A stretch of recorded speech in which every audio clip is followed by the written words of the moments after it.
all you cool cats and kittens. This is Bobette Hunsicker here. Today, you're going to decide which one of these formulas are you going to use. So we've done laws of sines, we've done laws of cosines. They're both pretty easy. You just need to figure out which one to use when, okay? So let's just run over it really quick. Laws of sines, I know most of you guys were fantastic at this. Right, sine of A over A, sine of B over B, sine of C over C. You were fantastic at it. When you are doing laws of sines, this is when you are given an angle, side, angle. Maybe you're given an angle, angle, side. This is also when you are given the side, side, angle. And remember, this is the one that could potentially give you the ambiguous case. And so you've got to be really careful if you are given a side angle, okay?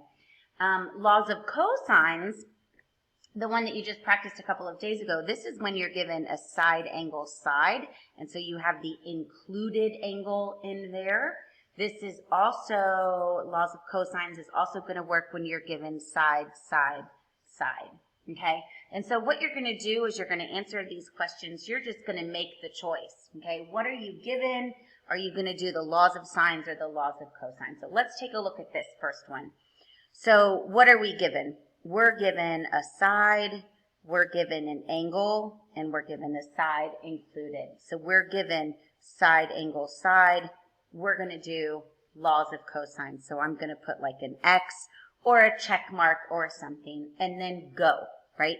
Go do laws of cosines. So X squared is going to equal 9 squared plus 19 squared minus 2 times 9 times 19 times the cosine of 39, okay? And then solve, obviously, right? You want to go solve and figure out the rest. Let's take a look at number 2. Number 2, we're given an angle, a side, and an angle. So we're given ASA. That is going to be a law of sines problem. So we're going to do laws of sines, okay? Now, obviously, you're trying to find X, and so you need the angle that is opposite of the 30 degrees. So just subtract that from 180, okay? It's that simple, right? And you guys were all fantastic at this before as well. And so that's what you're going to do, right? So this angle in here is 49 degrees. So you're going to use the sine of 49 degrees over 30 is equal to the sine of 54 degrees over X. Do some cross multiplying and dividing.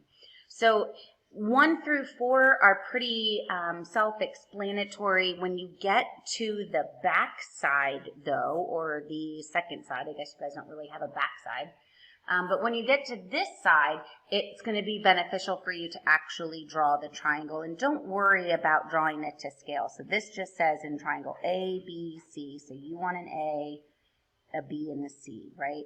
You want angle A to be 47, angle B to be 52. Love that number.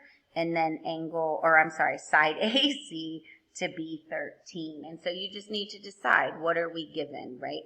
Well, we're given an angle, and a side. Angle, angle, side. So that means we have to do the laws of sines, okay? And for these 4 problems, because there's only 4 of them, you have to find all the missing sides and all the missing angles, okay?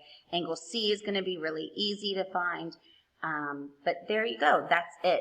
The only thing I want you to be super careful about and to warn you about is this ambiguous case. Keep in mind, if you are ever given side angle, right, you have to take care of the ambiguous case. And again, sometimes you're going to have 0 triangles, sometimes you're going to have 1, and sometimes you're going to have 2 different triangles, okay? So have fun. Laws be it today.